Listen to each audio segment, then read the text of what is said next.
Sure you have.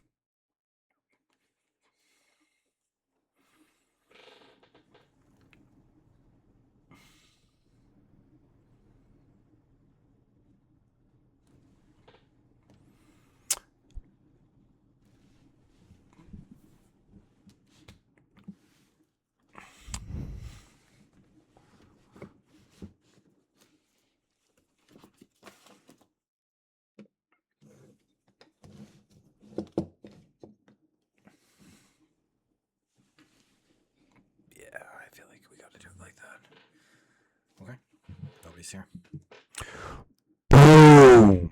All right, we are live. We're going to call this episode 83 of the Athletic Philosopher podcast. I am your humble host, Jordan Goldstein, former university professor in sport history, philosophy, little sociology, little psychology, a little bit of what we used to call the sport humanities. Now, things have occurred. There were differences, there were challenges, and I don't profess anymore. At least in the university, I have an entirely different outlook. I have an entirely different gig. We are now deep into the world of coaching and consulting. I do one-on-one coaching and group coaching in a sort of a spiritually intertwined fitness coaching, which is also intertwined with some life coaching. I work with one-on-one individuals. I also run a coaching community called The Temple, where we are aimed at physical activity as a spiritual self-knowing practice. I also work as the tribal professor, assistant coach on the Excellent Tribal Training, an online endurance training team run by Ryan Dreyer. We go out and we basically do very similar things in terms of mining the training and the competing and the physical activity and the sports and the athletic lifestyle for deeper purpose, meaning, and ultimately transference into our lives outside of the arena. So if you are listening to this and you are interested in coaching, wanting to know a little bit more of what I do, wanting to get involved with the group that I run, because I'm going to be talking quite a bit today about what we're doing inside of the group, or if you think I really want to throw down in some big time endurance races, get some expert physical and mental coaching, then I also will drop the link so that you can apply to join Team Tribal, or reach out to me. My contact information will be below in the show notes page as well. We are also live streaming this episode on Substack, so thank you to everybody who will be watching and potentially participating live as we continue to experiment with this simulcasting of the podcast, which I like. And for those of you who are, well-traveled listeners to this podcast, you know that I do things a little bit differently around here. Oftentimes it's just me with a topic that's on top of my mind, and this is kind of like a form or stage for me to wax poetically or philosophically or a little bit of both about that topic. And I have entitled this live stream, what? I actually don't even know. It doesn't say. But it's something about the harmony between the facts and the feel. Harmony between the facts and the feel when it comes to exercise, right? And we could just think about this in terms of the way I experience training, the way I experience physical activity, the way I experience exercise. Is it defined by how I measure it? Is it defined by the metrics? Is it defined by the outcome? Or is it defined by the experience, the aesthetics, and the feel? And this is one of those ever-present dualities, dichotomies, paradoxes, polarities, maybe all of them, when it comes to physical activity and sport. And I am not going to be presenting like some sort of a, here's how you solve it. Because I think I kind of know how to solve it, but I'm still kind of experimenting. What I would much rather do today is just talk to you about what I'm experiencing running my own little experiment with the facts and the feel. And just to let you know like what's going on inside of my training right now and how I am trying to figure out a harmony between these two different extremes, we'll say, of physical activity, where we have just the numbers on one side and we have like just the experience on the other. Okay. And the reason why I want to talk to you about this is because I am currently running a book club inside of the Temple, which is that group fitness coaching community that I mentioned off of the top. And we are going through this guy right here. This is Zen and the Art of Motorcycle Maintenance by Robert Pirsig, for my Substack people too. And this is such a cool book for a whole host of reasons. I'm a big believer in thinking about physical activity as an art, right? That what I do in training is much more closely and much more accurately understood as artistic expression than it is just rote physical motion, right? I think that, and I believe that when you imbue your movement, your motion, your training with deep meaning and purpose, it automatically becomes an artistic expression. And we can think about artistic expression in a bunch of different ways. The immediate thing that's popping to my mind, though, is like moral creativity. It's moral creativity, right? Art is creation. The artistic impulse is to create something, but to create something that's beautiful, to create something that expresses a deep truth that's both inside of you, but that can also be reflected and refracted in the world outside. So there's a relationship between like the inner signal and the outer appearance when it comes to the artistic impulse, right? And I believe that everybody has an artistic impulse. I believe everybody wants to create something beautiful in the world, to showcase a truth that they hold deep inside of themselves, that they also see outside in the world. And whatever forum that then takes is a way to bridge these two worlds, right? So like the painter, for example, right? Let's think about somebody who paints a beautiful landscape. They have this incredible reaction when they go and they see like a sunrise on the top of the mountain. They say, the way that this makes me feel on the inside, I have to express it. I have to share that with other people. And the way that I want to best share that is by painting, right? And it's the same for somebody who's a musician. Okay. So like I'm a musician in a different life. I played guitar, and I'm looking at my guitar right now, so I can really feel this, right? Like I'm drawn towards music. I'm drawn towards something that's abstract that I can't touch or taste or feel, but that I can experience, and obviously I can hear music. So there's like a physical sensation, of course, right? Just like if I'm thinking abstractly, I actually, there's like a physical component that's occurring in my brain that's that synapses are firing, and there's hormonal changes, right? There's physiological things that are going on, right? So I love to express myself musically, right? I like to turn rhythms and melodies into something that I can play on a guitar that hopefully can resonate something deeply that's inside of you. And how does this relate then to athletics? Okay. And what's this idea of morality when I'm talking about like what artistic impulse is or what artistic expression is, right? Morality is just simply how I determine what's good or bad, what is good and what is bad, right? So when I am morally creating something, it means I'm creating something with the explicit purpose of bringing goodness into the world. And you might think, well, who would create something to bring badness into the world? And it's like, well, you ever read a book? You ever seen a movie with a villain, a supervillain, right? With an anti-hero?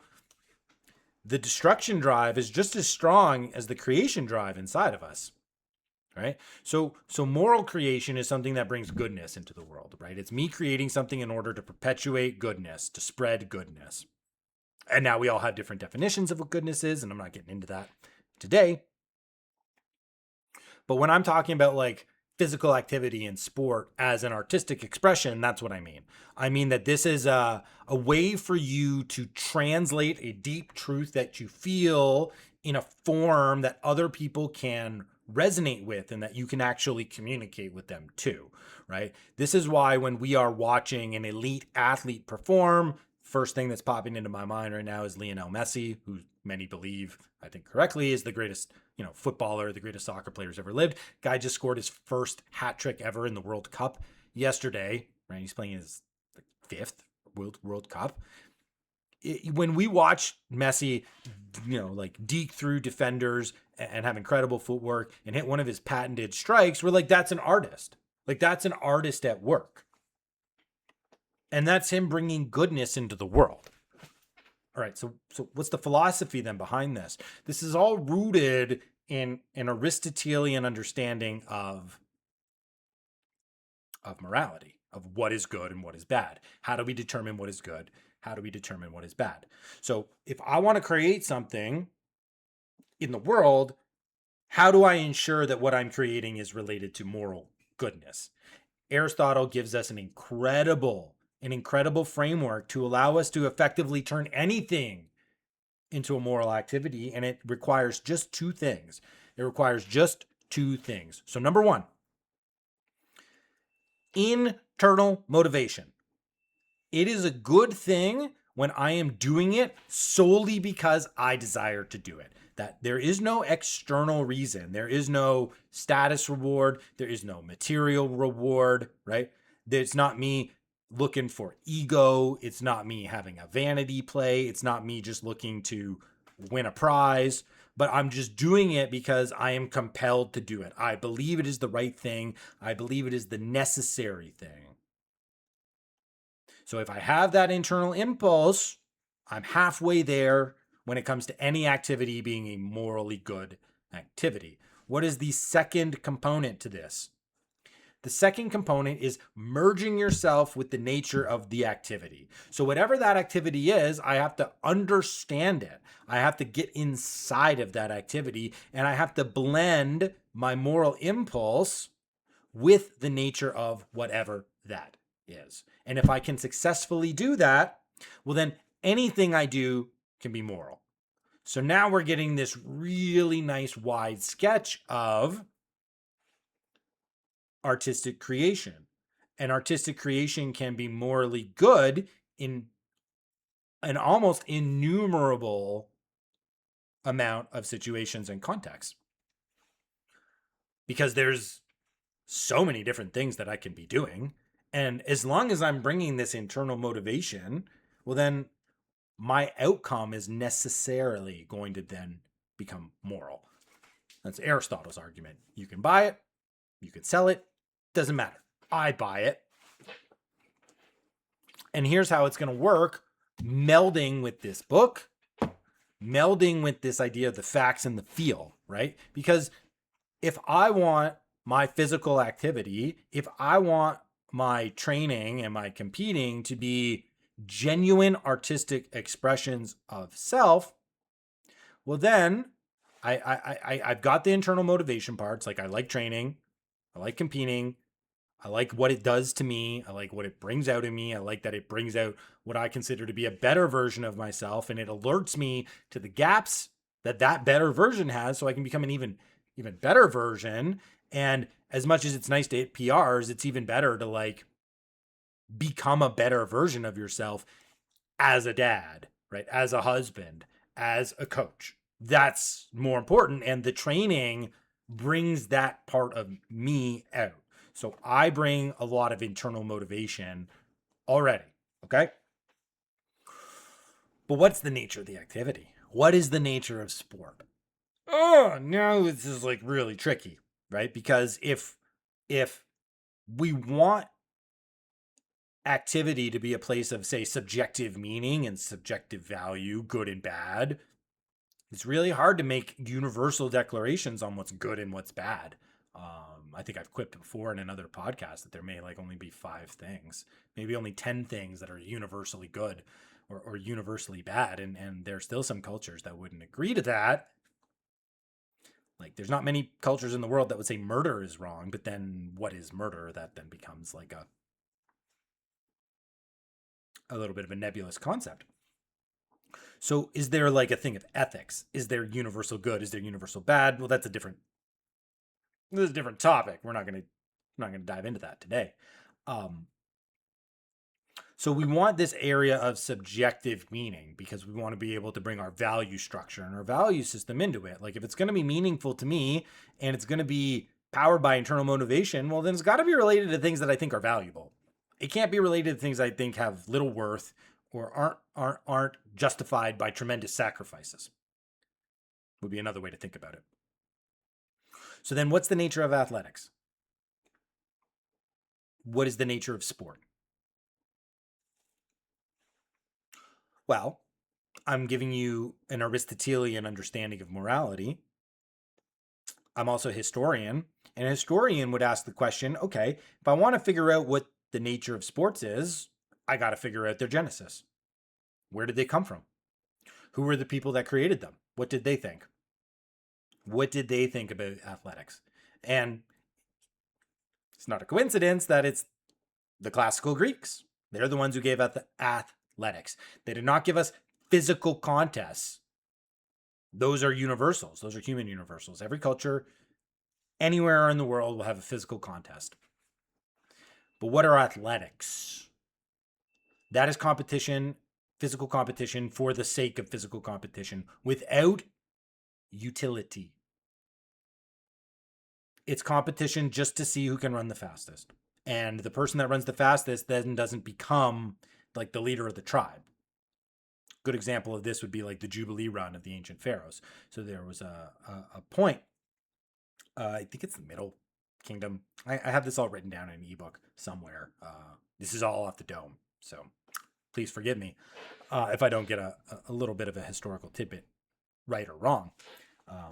But these pharaohs, they used to have to prove themselves, and it was a symbolic race, right? But we can think about like feats of strength, wrestling, foot races. Think about something like the Maori. They have that the jumping competition. Whoever jumps the highest, right? Like generally gets his choice of the ladies, right? So their physical contests almost always have some sort of utility when we think about their universality. But the Greeks were the first to just say, you know what? We want to figure out who runs the fastest just to see who runs the fastest. We want to see who can box. We want to see who can throw javelin. We want to see who can hurl a discus. Why? Because they believed, and this is getting to the nature of athletics now, that athletics were the greatest place where character could be developed, generated, and then properly displayed in competition. So there was a direct synergy between training and competing, which had to do with honesty, transparency,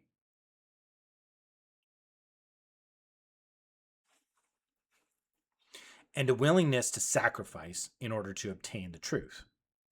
And in that process, you revealed the best and the worst of yourself.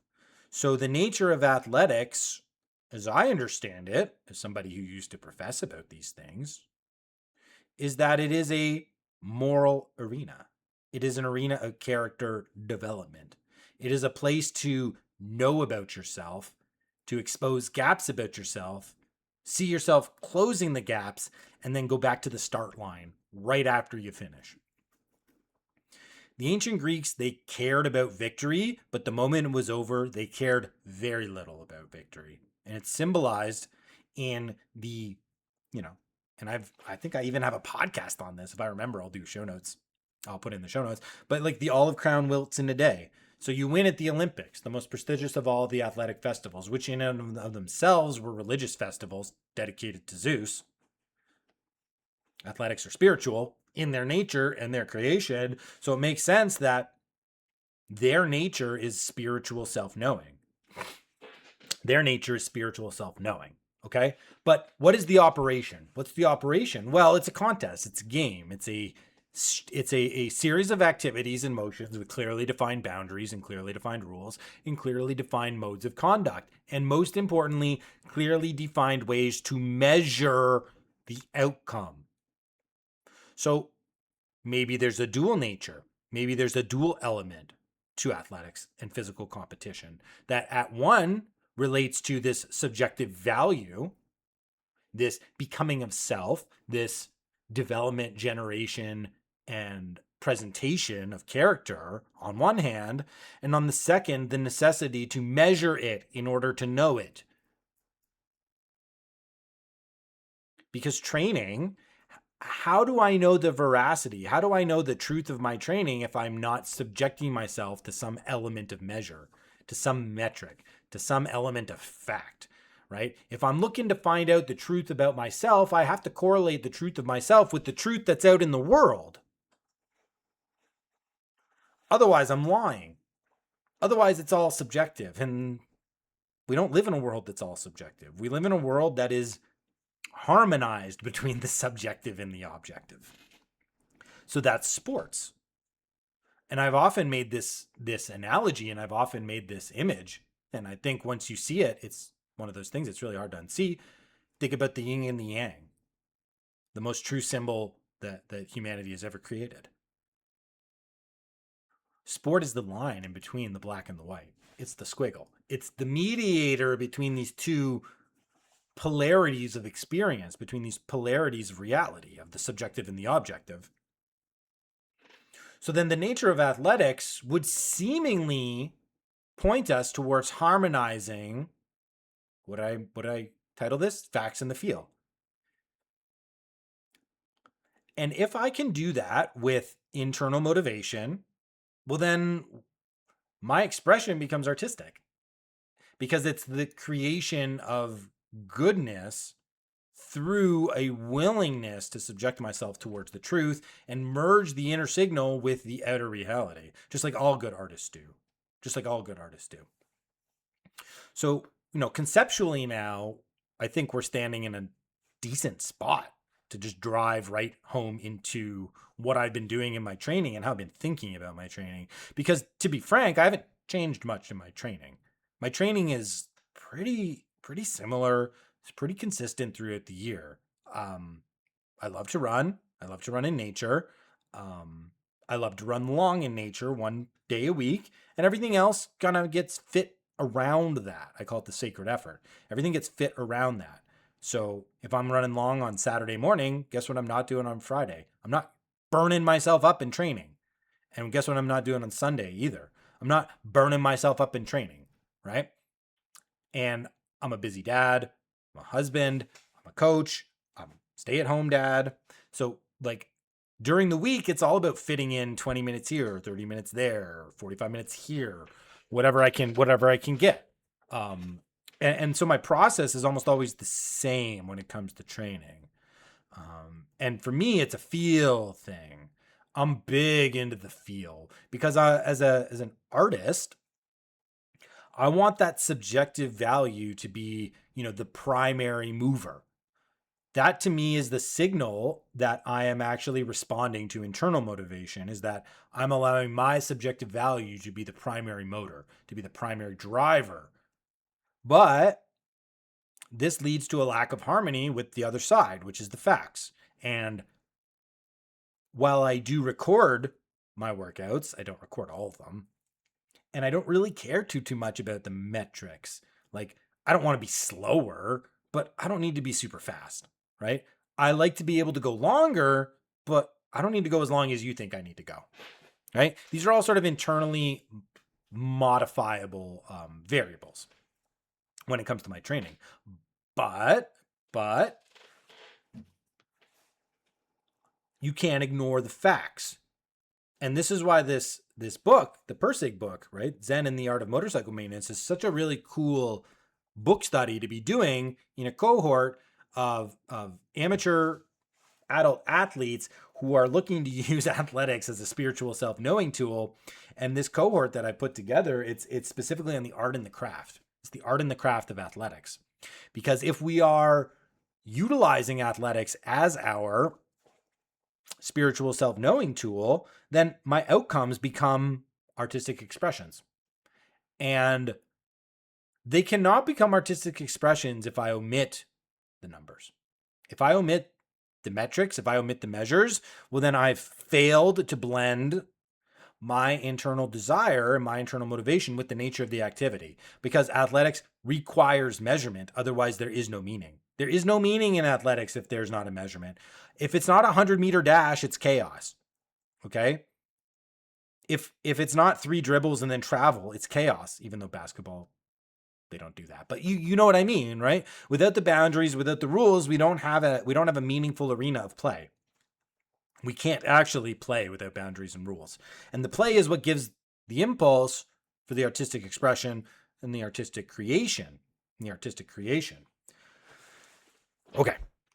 So what I've been doing for the past 2 weeks is I've been keeping a quality journal for all of my training. And I'm not somebody who records my training. It's like, it's in the watch and that's it. I don't have a logbook. I've never kept a logbook. Strava's my logbook, but I don't even really like look at Strava.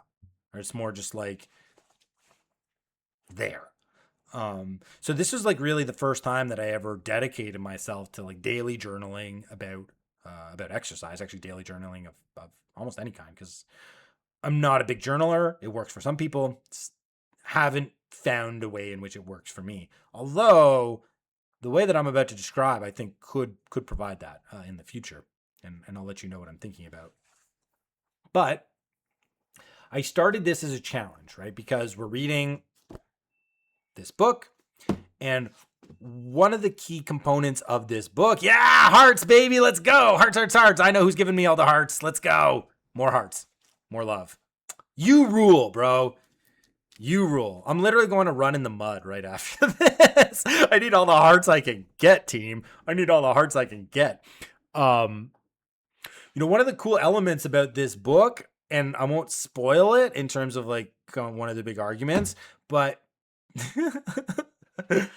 one of the arguments in the book is like that there's objective and there's subjective and then there's something else. There's something else that precedes objective and subjective. And Pirsig describes that as quality or like an intuition or a sympathy to experience or something like that. Okay. We're not going to get directly into it. And so I thought, hey, so often in the fitness world, we are focusing a little bit too heavily on the numbers. Like I certainly focus really hard on the romantic side, but I think I'm in the minority. Most people are interested in splits. Most people are interested in training blocks. Most people are interested in progression. Most people are interested in progressive overload. Most people are interested in outcomes, goals, and results, and they orient their training to hit those, which it's fine. It's just not meaningful. Like it's a little empty at the end because you can't beat the numbers. Like you can beat them for a little bit, but you don't beat them forever. And eventually they all turn on you in the physical game because guess what? You get older, you get weaker, you get softer. You're not as strong. You're not as capable. You're not as resilient. You're not able to bounce back. So if you only play the numbers game, it becomes it's a really tough game to play over the long haul, right? And it wrecks you. It wrecks your body. It wrecks your mind. It wrecks your spirit if that's all you're focusing on. So I go hard on the romantic side. So the challenge inside the group was the first thing that I wanted people to do is like, I want you to keep an exercise journal and I don't want you to ever put a number in it. I want a quality exercise journal. I want you to focus on feel. I want you to tell me when you are fully inside the moment. I wanted you to tell me when you're kind of like, yeah, I'm just kind of going through the motions. I want to know like how the muscles were feeling. I want to know your mindset. I'm using my phone. Let me pull up one of my entries here. I just published this on Substack too. I published my entire quality journal from the last week. So go check it out. Let me just pull up my notes here. I totally do this on the fly, guys. Like it's more fun this way. It's way more fun to do it this way. So just quickly here, let me pull up my notes and I'll read you my exercise quality journal. Let's go to the very first one. The first one I did was on June 4th. June 4th, trail run. It's hot. Awesome. Summer should be hot. The trail is fast. I don't need to try to be fast. It just kind of happens. There aren't as many bugs as I imagined. Worked myself from a low emotional state to a higher frequency and I kind of went against this here, we're just over 4 miles. I know it's 4 miles because it's a route I run all the time. Okay, so it just happens. The nature of athletics is the facts and the feels together. Okay, and we're getting there. Trail running just rules for being in the moment. Can't believe I didn't run this little path every week last year. So that was June 4th, right? So I challenged everybody. To do that for a week. And then, I kind of got my schedule off a little bit. We meet every Thursday in the group. And last Thursday was the year-end performance for my kids at their school in the morning. So I had to push to this week. So we're doing our week 2 call tomorrow on Thursday. And I just wanted to extend out the journal. And towards the end of the part of the book that we're reading, Pirsig starts to like break down basically like almost like the history of philosophy itself. And he starts to talk about the distinction between two different kinds of knowing, right? And it's kind of related in two different kinds of personalities. And it's like scientific thinking versus artistic thinking, something like that. And he terms it classical thinking versus romantic thinking, right? And he's doing all this while he's describing motorcycle maintenance, right? Which in itself is a craft or an art.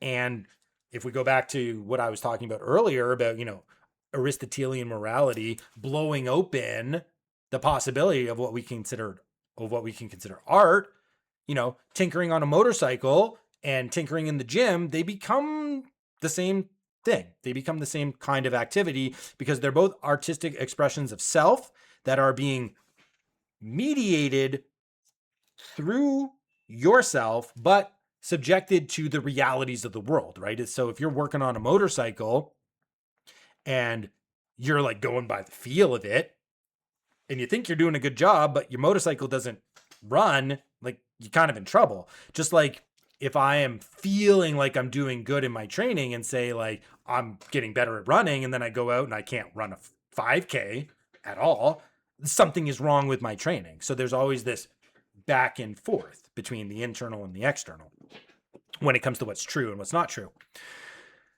So when he's talking about motorcycle maintenance, right, and he's juxtaposing this to, he's somebody who likes to tinker. He's somebody who likes to know how his bike works. He's somebody who likes to do the maintenance work himself. And he finds that there's a great meaning that becomes attached to that over time. Whereas his compatriot on this motorcycle trip that he's on is the opposite. He's like, I don't ever want to touch this bike. I couldn't care less. Like the moment you put a wrench in my face, I want to take the wrench and hit you in the face because I don't ever want to see this. And I don't want to have to deal with the motorcycle this way, right? So there's this classical way of thinking and there's this romantic way of thinking. Classical is logical. It's rational, right? It is, what is it? How does it work? How do I know it? Romantic, it's like, how do I feel? How do I feel? Here, let me just, because right here on my notes, usually, because I'm live streaming this on my phone, usually I can't get out of the live stream and get to my notes on the phone. But look at that. It's like we're learning very slowly and very painfully we're learning. So let me just go here and I'll give you what Pirsig actually says. And then I'll keep talking about my exercise journal here. So classical is the underlying form. Romantic is the immediate appearance. Romantic mode is creative, imaginative, inspirational, and intuitive. Classic mode proceeds by reason and laws to bring order out of chaos and to make the unknown known. And he says people tend to live and think in one mode or the other, which I think is true. I think generally you're one or the other and you totally misunderstand the other people. Like the artists, they're not generally hanging out with the mechanics. The mechanics aren't generally hanging out with the artists, and they kind of view each other with suspicion, which I think is okay. So when he's talking about the motorcycle, it's like the classical description is like what it's made of, what each part does, and like if you're an artistic person, it's like the most boring thing you've ever read in your life. Like it's like a technical journal. It's like a technical manual. You don't want anything to do with it. Funny note, Pirsig's job. I don't want to get too much into Pirsig, but Pirsig's job was actually writing and editing technical workbooks and textbooks. So it's kind of interesting. So he's giving us this very cool breakdown of experience and this very cool breakdown of knowledge and how we know things in the world. Okay, so if the nature of athletics is in part or in large part a self-knowing tool, oh, well, now I just got two different languages to know myself. I just got two different ways to observe myself and specifically to observe myself in training. So last week when I was thinking of a way to extend, the first week of the book club, because I made a scheduling error, which everybody understood. Everybody wants me to go and see my kids right inside the group. Of course, they're in my group. They know that I'm basically a stay-at-home dad who moonlights right now. But beside the point, I thought, okay, wouldn't it be cool then, instead of just thinking about like the quality, let's think about these two different branches of experience. So let's do a classical and a romantic description. So I want both. And I want them to be almost like independent of each other. So in that first June 4th entry, you'll notice that I snuck a number in there. I snuck 4 miles in there. And as I go back and I read these quality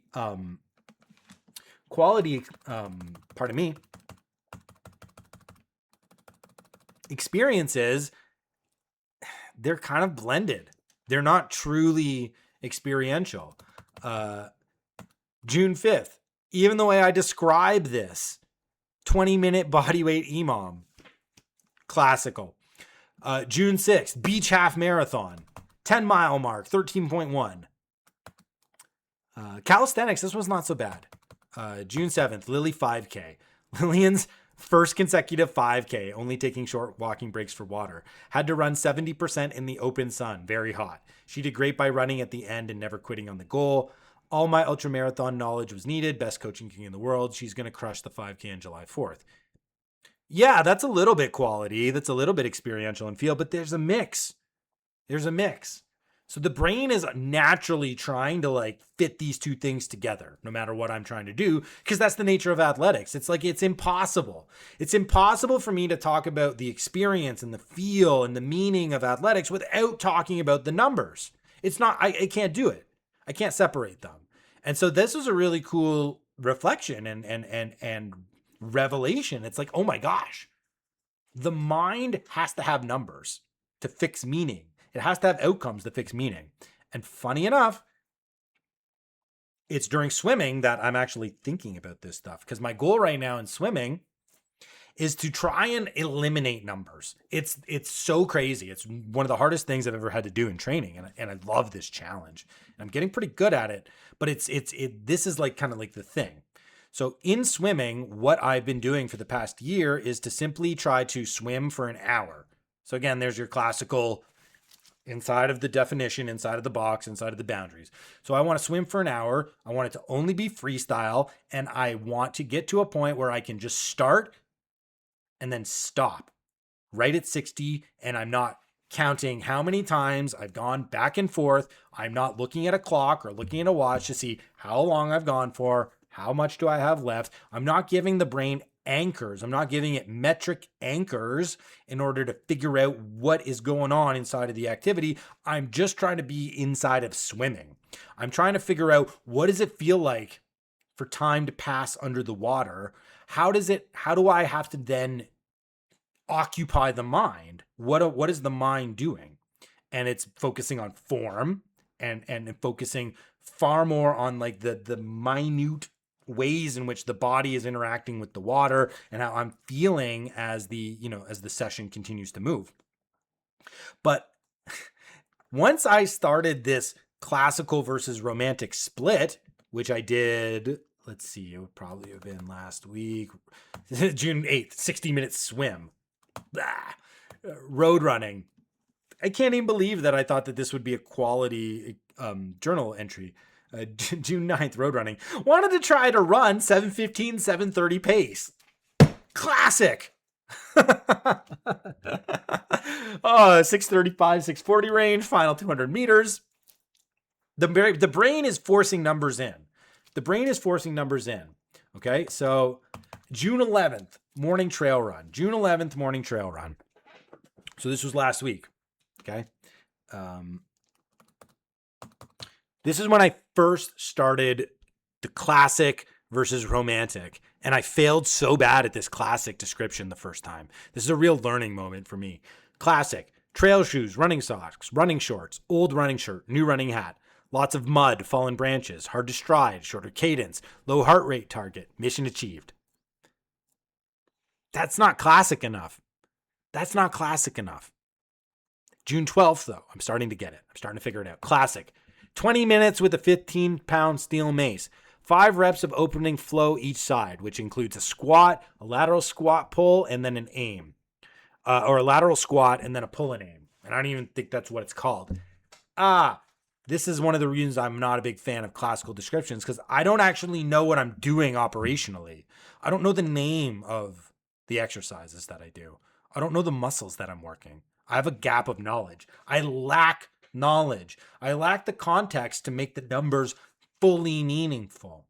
So I overload myself. I put myself way too much on the romantic side of things. 25 swings each grip, strong and weak side, 100 total.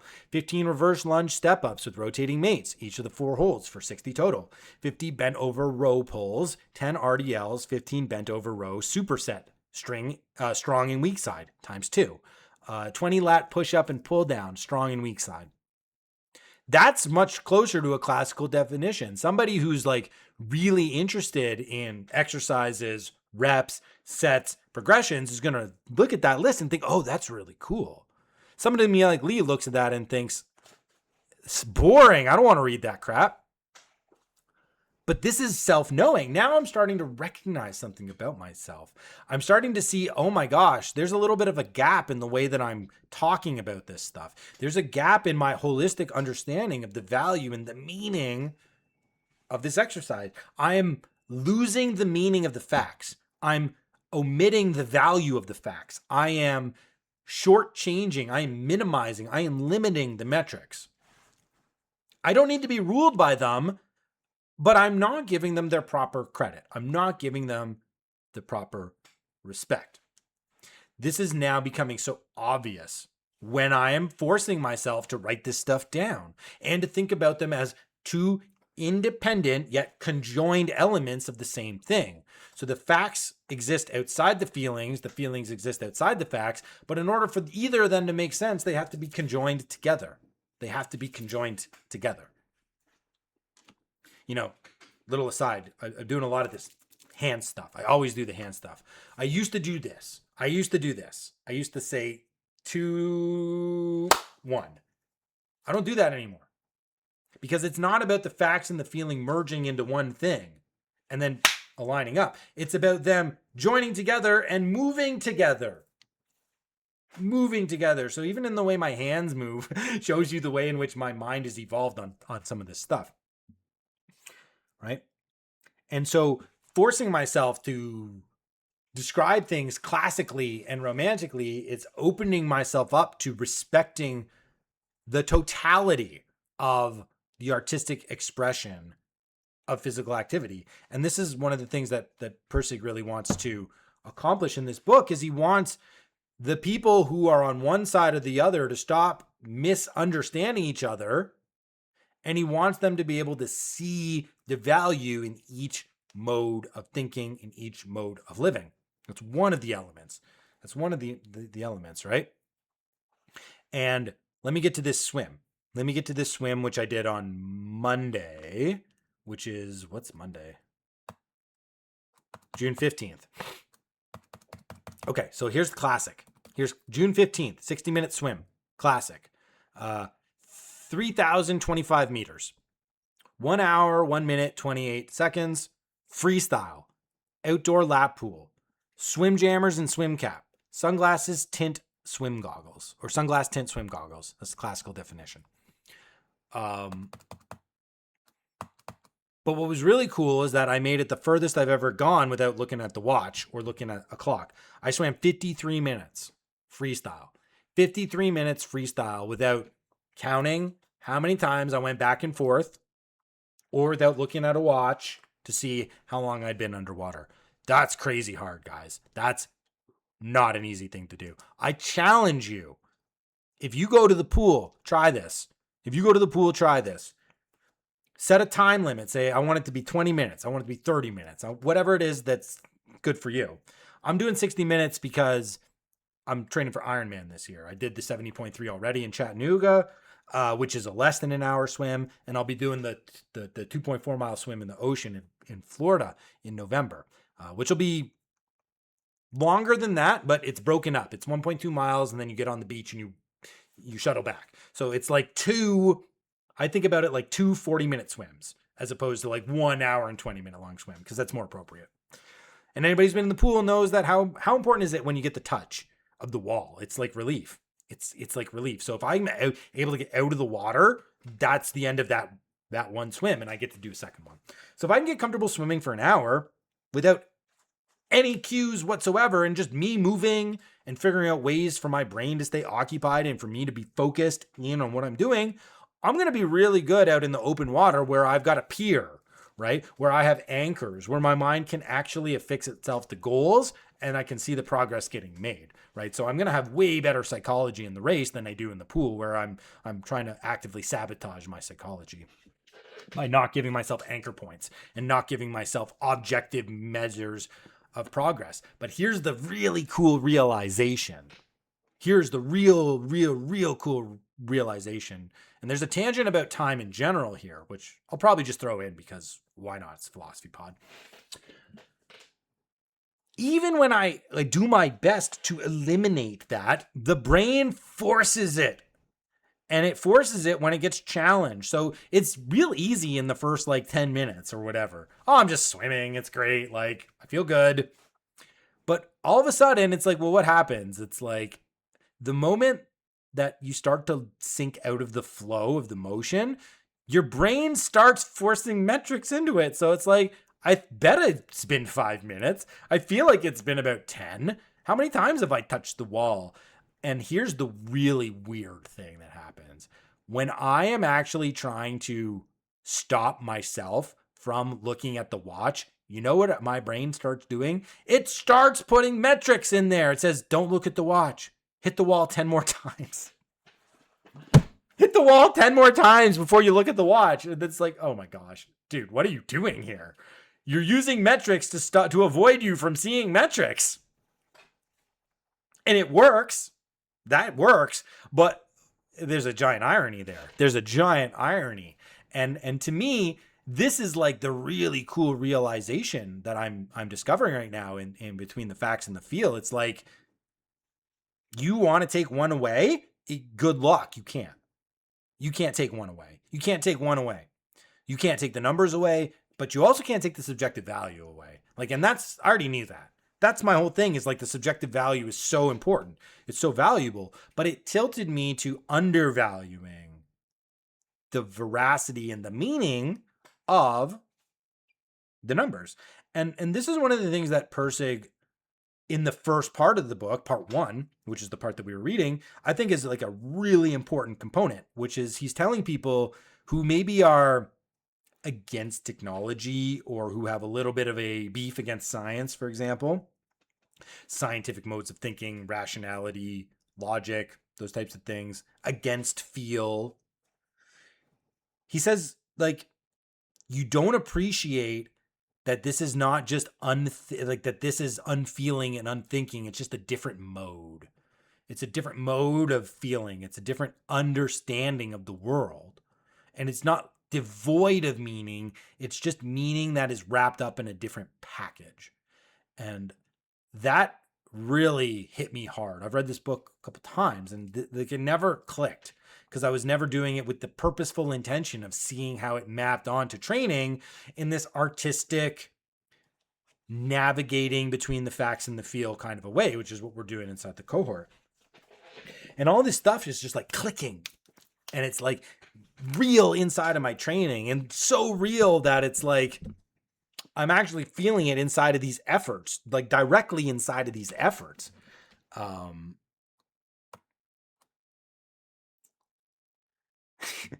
And now every time I'm in a romantic description, it's all I can see are these classical types of thoughts. And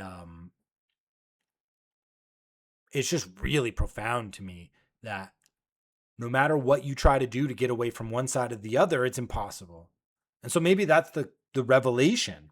It's the absolute conjunction, the connection, the conjoinment of these two elements into the one whole, right? The two separate but similar parts, the paradox of the facts and the feel. So there's no harmony necessarily other than to recognize the paradoxical relationship of these things. Without the facts, I can't have the feel. And without the feel, the facts don't matter. So then it's not necessarily about me having one over the other. It's more about which matters most in the immediate moment? Which matters most in the immediate moment? And how can I be flexible?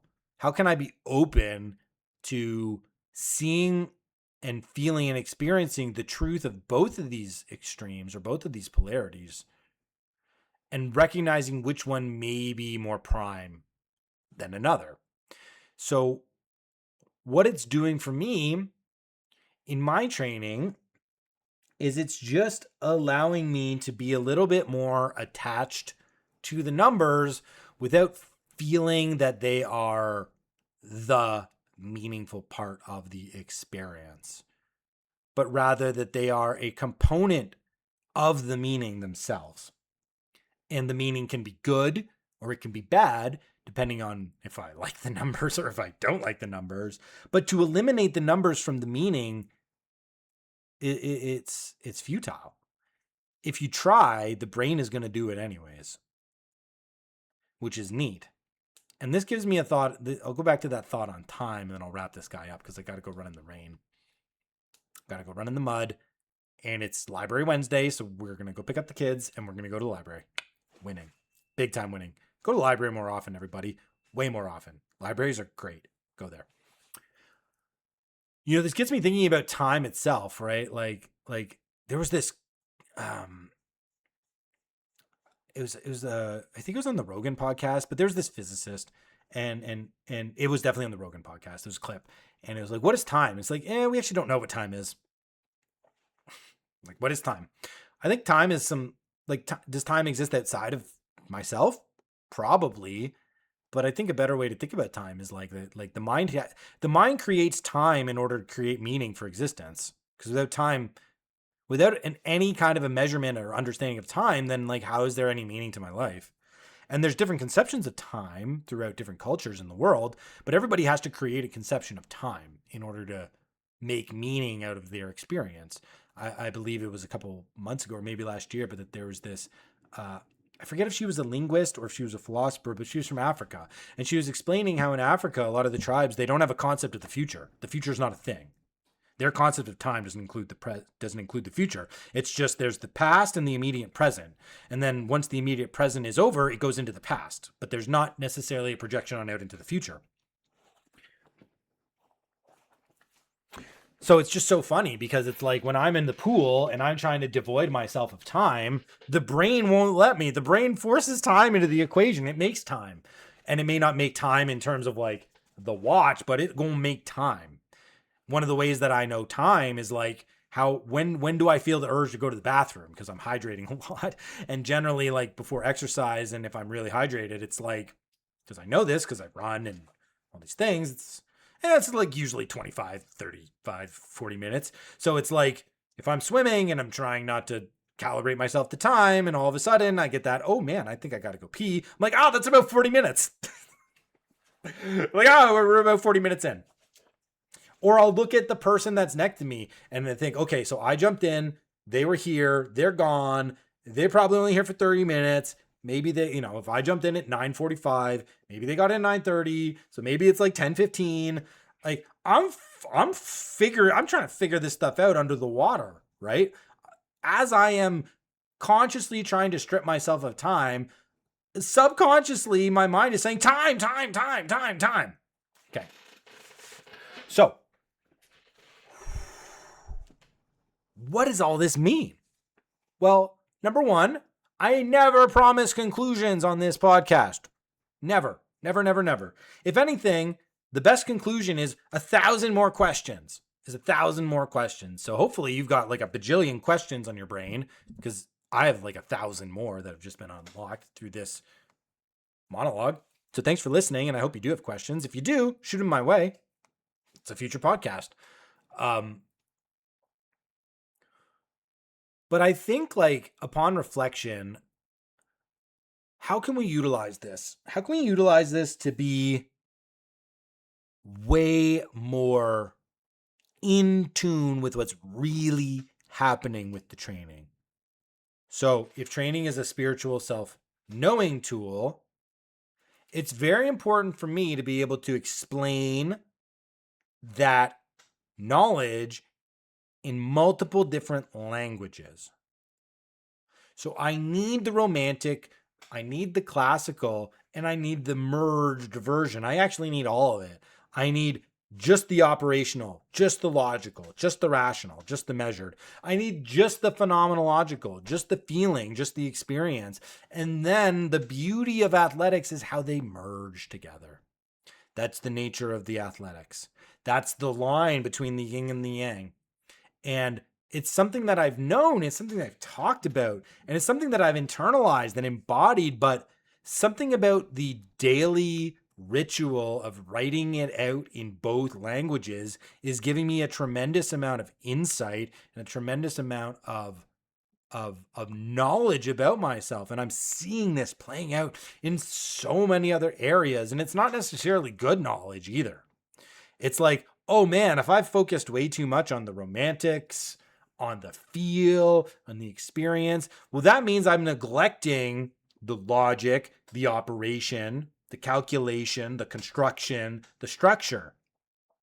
And it's unfortunately true in some areas of my life where, man, ain't that the truth? Ain't that the truth? The truth was in the training all along, guys. And when you're overly romantic about something, well, then you can paper it over with some subjective mumbo jumbo. But if you're forced to submit it to the objective measure, heck, this is why we love sports and competition, because it forces me to deal with truth. Well, then I really do get the most powerful self-reflective lens that I've ever experienced. And I thought I was really, aiming true on myself, but man, I was really missing it. Now I'm really aiming true. So here we go. Challenge to everybody out there. And I challenged people in my Substack that I wrote today about this. I challenge everyone in my coaching cohort, and I'm challenging you, the listener. Keep a quality exercise journal. Break it up into classical and romantic descriptions. And I will make this I will make this with you. If you show me 1 week or 2 weeks of this journal and you didn't miss, I want to help you. So here's the challenge. Keep the journal. I will have my contact information. Send me the screenshots. Send it to my email. Tag me on social media. Send me a DM. Whatever. 7 days minimum. And I will get back to you personally. I will go over your quality exercise journal. I will help you mine it for deep meaning. I will help you transfer those lessons from the training directly into your life. On my word, if you take the challenge, I will be there for you to pick you up on the other side. And I will show you what you can do with this valuable information, not just in a general sense. I'll email you back. I will respond to you on social media. If you want, I will even hop into a live call with you and we can talk about it for 10, 15, 20, 30 minutes on the house, on me, because I believe so much in this method that I think I'm going to keep doing it.